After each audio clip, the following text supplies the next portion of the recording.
everybody. I'd like to say thank you, thank you, thank you. What a successful year we had in 2023 here at Bully Production on Facebook and on YouTube, on the social media. Thank you so much for all of your support, all of my Facebook friends, all of my followers on Bully Production, and all of my subscribers on Bully YouTube and Robert Bully Williams YouTube, and also Bully Production YouTube. Thank you so much for all of your support. You know, we've been celebrating the 70 years over at KTRK. We celebrated 75 years over there at KPRC. We celebrated 59 years over there at Lloyd's Supermarket out there in Cashmere Garden. But this video, we celebrating 50 years of Bobby Bully Williams over at KYK and my own show in 1974. As I started my own show at KYK, thanks to Mr. Rick Roberts. And also in 1974, Don Sam started the show. Me and Don started the same show. Rick gave us the show. In fact, my show came because of Bobby Earl trying to play records at novice and trying to disc jockey too, so Rick replaced him with me, and that was a blessing. And Don Sam, I remember when Rick hired him, I was already on the payroll. And when Rick hired Don Sam, he was doing the all-night show. A guy named Gail Sims, who Rick had to throw out the station.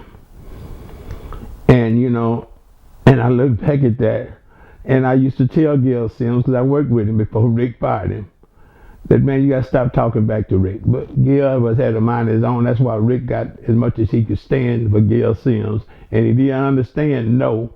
So Rick had to show him better than he could tell him. So that's why Rick threw him out the door. And while Rick was throwing him out the back door, Don Sam was trying to come in and trying to get him a job as a full-time disc jockey. So I'm here so grateful to celebrate this time with you guys on Facebook and also you guys on the YouTube. And thank you for all the support you've been giving me. And I realize this history that we're doing that needs to be documented. And I want to also thank the schools who also have been helping Bully Production, such as Jack Yates, class of 1968. Also, Phyllis Wheatley, class of 1968, and my man Cliff over there at Phyllis Wheatley. They all been helping and supporting Bully Production here. And also some newcomers over there at Cashmere Rams. We like to thank them too. And we also want to thank the people over there at Booker T. Washington. All of these schools, and Ebony Worthing, all these schools have been supporting Bully Production. But as we close and go into this new year that we're in now, 2024, we're looking back to 2023, and I have a list of people who I want to make sure Jack Yates family remember them. We got Gary Monroe, Jack Yates class of 86. Marie Celestine, Jack Yates class of 1985. George Cotton, class of 1968. Tiffany Harrington, Jack Yates class of 1988, Lillian Harrington daughter. And also Cedric Delaney over at Jack Yates class of 68. And Miss Carolyn Simple of Jack Yates class of 1958. She was the president of the Jack Yates Fabulous 50. Also Miss Antoinette Branch, Jack Yates class of 55. Mr. Eddie Hughes, Jack Yates class of 64. Mr. Otis Taylor.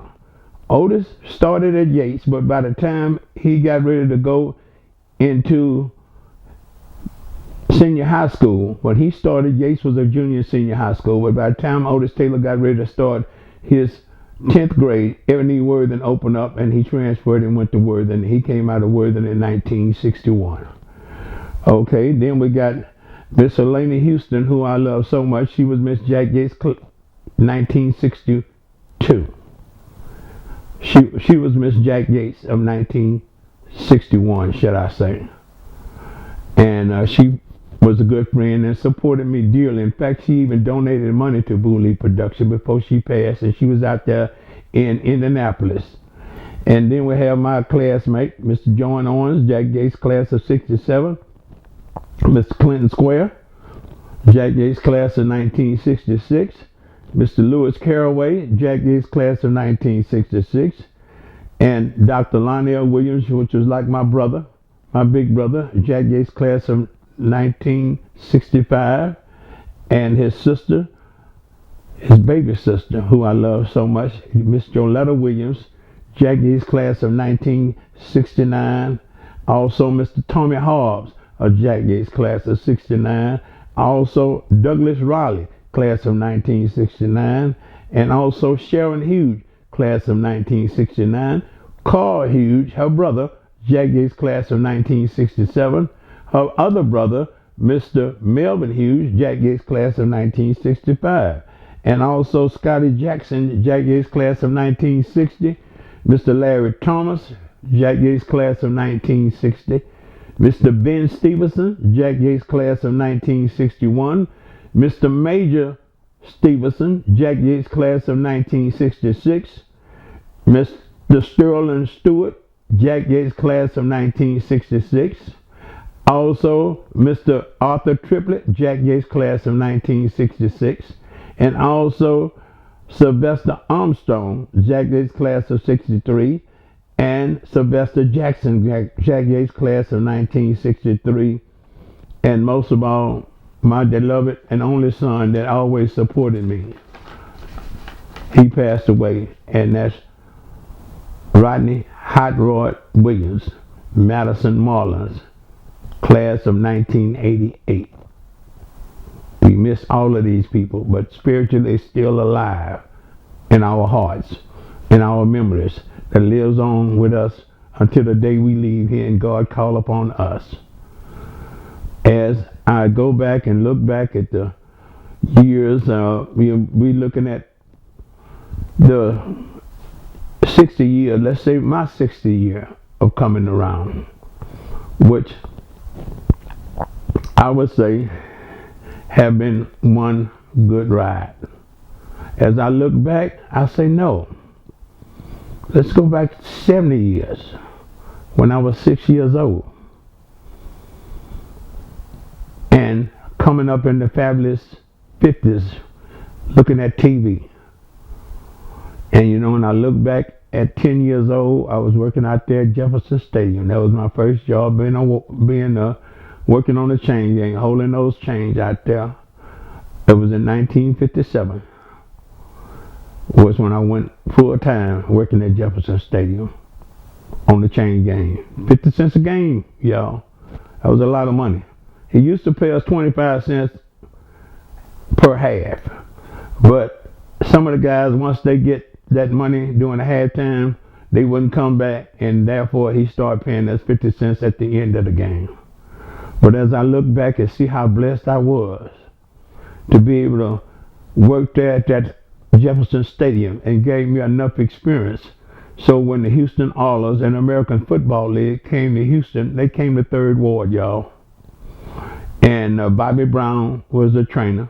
My cousin, which was Booby Harvey, out of Jack Yates class of 61, the job was for him, but he couldn't take the job because he was going off to college to Wiley. So he told Bobby Brown I knew a lot about the stadium because I was his right-hand man back in the day when I was going to, at that time I was still going to Turner Elementary. And then in 1960, I was 12 years old. I had started over to Miller, and that's when Bobby Brown hired me as a water boy for the American Football League. You know, I look back in the American Football League, how they stood up and how their criteria was that every home team furnished the visiting team with a water boy. And I look back at all the teams in the American Football League when it started out here with the Oilers and Mr. Lamar Hunt and also Mr. Ralph Wilson. Those were the only three guys that survived before it merged in with the NFL back in 1965. And I look back at all the people that are the teams that was around.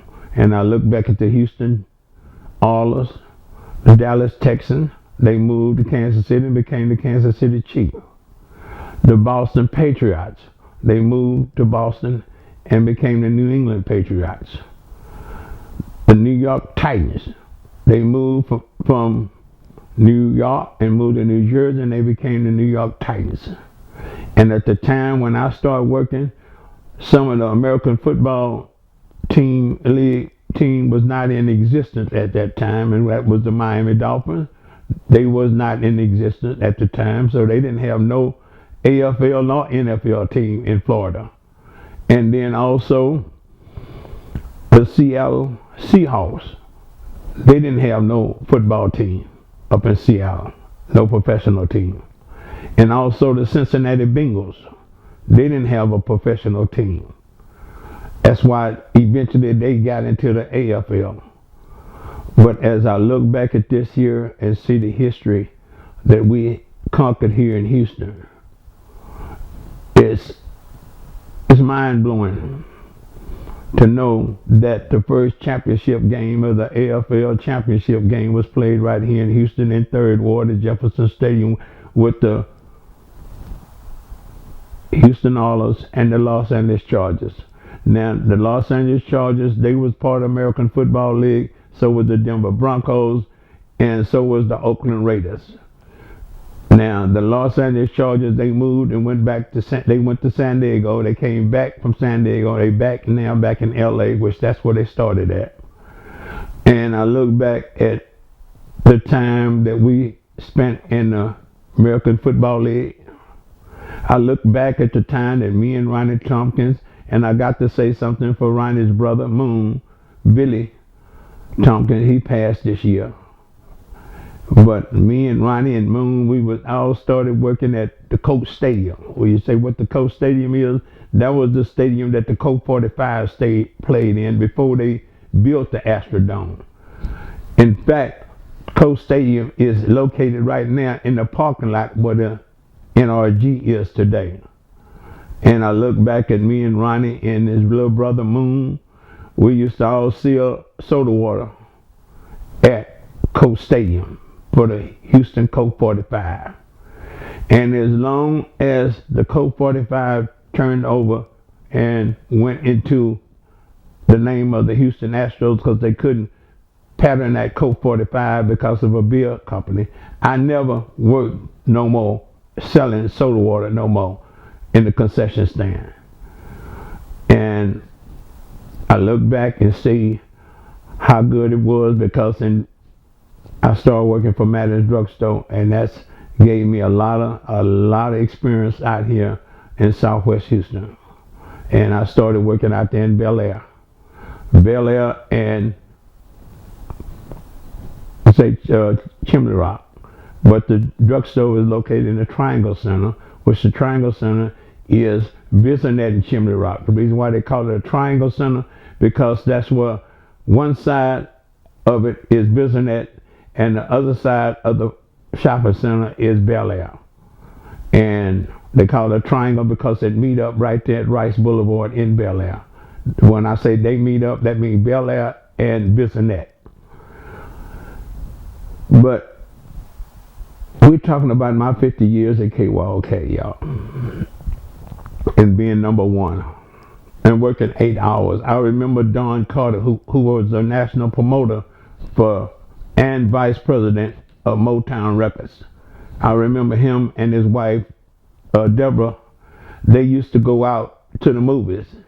And he reminded everybody, especially the people at the radio station, how long I worked on the air, which was 8 hours. I came on at 12 o'clock. I relieved George Nelson with the gospel. I came on at 12, and I worked all the way until 8 p.m.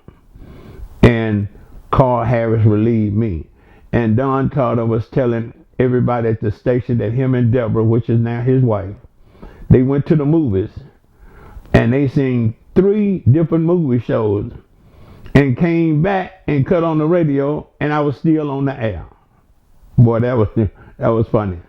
You know, and I look back at Wayne, that we did that history on Wayne celebrating his 59 years over there in Cashmere Garden. I look back at the time when, not Wayne, Lloyd. Wayne worked for Lloyd. I said Wayne because Wayne used to have the radio on in the meat department, and I would always send him some music out there to him out there in Cashmere Garden when I was on the radio for Lloyd and Wayne out there in Cashmere Garden. You know, these are good memories that I have to remember about. And the part that really hurts me, you guys, is we don't have the family that we have. I know two people now listen to this. Two people that I know personally, they had a brother that died, their oldest brother. Do you know now one of them Negroes came to their oldest brother funeral? Now one of them to come to pay respect to their oldest brother. Now that's sad, y'all. Now if their oldest brother would have left them some money, hell, they would have beat the god doggone funeral home now. But since their older brother didn't leave them nothing, they felt like, what the hell should they go to see him for? Even though that's their brother. But you know, those type of people, those two guys who didn't go and pay respect to their older brother, they the one that's going to have to pay and answer to God. At the end of the day, when God ready to call them home, they going to have to go answer to God. That's sad that we don't have the family that we used to have, y'all. It's so ridiculous that these people today and these young people is all about money. Never knowing they're not going to take a damn thing with them. Never seen a brink truck running behind the funeral home. Never seen a brink truck behind the hearse. It's sad, but it's true. And if that's the case, if somebody looking for me to leave them something before they come to my funeral, man, they could stay their ass at home. And that's real talk. No, it's sad, but it's true. These guys didn't even go to their own brother's funeral. They know who they are. They got one older brother. Neither one of them paid the respect to go to their older brother's funeral. But now they can go to their uncle's funeral. But I'm not going to drill on it because that's something that they got to pay for. Only thing I want to do is keep my family here that I got, which is my Facebook family, and the closest people to me. Some of them are not my family by blood, but I've been with them all my life. So they just as closer to me than my family. Some of them are even closer than my family. And I'd like to thank my brother out there in Las Vegas, Alfred Williams. I love him. I got another brother out there in Detroit, Warren Williams. Pray for him. I pray every day for him. And I got another brother, younger brother that was younger than my son, the Dr. Williams, Dr. Allen Williams. You know, I love my brothers, even though I wasn't raised up with them because my father got remarried. But when my mother passed, their mother, Miss Eugenia Williams, was just like a mother to me. And I am so honored to sit here and talk to you guys and let you guys know how much I really appreciate the love that y'all do and give to me. Because the love y'all give me and the support y'all give me, it makes me feel good to keep going out there and doing this history on these neighborhoods, these schools, these television stations, and these parks, and the city, and the political part of the system that we deal with in Houston and the beginning of black politicians. I thank you. I thank you. We have seen so much. We have seen in this city in the last 70 years. as we celebrate 70 years with KTRK and 75 with KPRC. Because those two stations, they started in Houston. You know, I like KHOU because KHOU, they didn't start in Houston, they started in Galveston. But they came to Houston, and they still part of our city. But I say this, all the time that I have been doing this social media, you guys have nothing but, give me nothing but praise. Very few, I can't even think of no negative comment that somebody ever gave me on the videos that we've been doing. And we have been doing quite a bit of them. I would almost say we got pretty close to about, I would say every bit about 800,000 at least views on all the videos. And all the videos on YouTube and Facebook. I would say if I add all the videos on YouTube and all the videos that we did on Facebook, we'll have over 1 million, y'all. That's strong. I thank you. Because without you guys, I wouldn't be doing this. But I do it because I know people appreciate it. I do it because this history needs to be told. Because these young black kids, they need to know where they come from so they'll know where the hell they're going. I know some of these young kids don't care, but then there's some of them that do care. And then there's some of the ones that's being born as I speak right now. Because this social media and this platform is not going anywhere. They on the computer to stay. And the computers are like televisions, cell phones, and automobiles. They ain't going nowhere. And again, I'd like to say thank you for all the support that you guys have given me. And I look back and talk about the radio station. Being there at KYLK, we had a #1 show. Thanks to Brother George Nelson, who opened the show up in the morning for me, who I relieved. He came on at 10 o'clock and I relieved him at 12 noon. And I was part of his rating because the rating is from 10 to 1. So I was part of George Nelson's #1 rating. And at 3 o'clock, we have a total rating there. And I was on that rating by myself. That's Sunday afternoon drive. I was #1 for the first time. KYLK beat KILT and KNUZ. At one time at KYLK on Sunday, I had just as many white audience as I had black audience. Because I wanted to make sure that I cross over to everybody. I felt like KILT and KNUZ was playing a lot of black music, so why can't me and Don Sam and Baby Dave play some pop music? And it worked. You know, I thank everybody. You know, we came a long ways from Jack Yates. A long ways. And I look back at the time I left Jack Yates in 1967 when integration came in. All of these jobs that I had, y'all, these people hired me because of, #1, they had to hire some blacks. And if they had to hire some blacks, the first schools that they looked at for black kids was Jack Yates and Phyllis Wheatley. And they always looked at Jack Yates because they felt like Jack Yates was always the one that was out there doing something and being seen in the public eye. They respected Phyllis Wheatley because they knew Phyllis Wheatley was all about academic with Barbara Jordan, and later on with Mickey Leland. So they knew Phyllis Wheatley was a top-notch school because it come from Dr. John E. Cardwell. And Dr. John E. Cardwell was a local. Dr. John E. Cardwell came out of 4th Ward.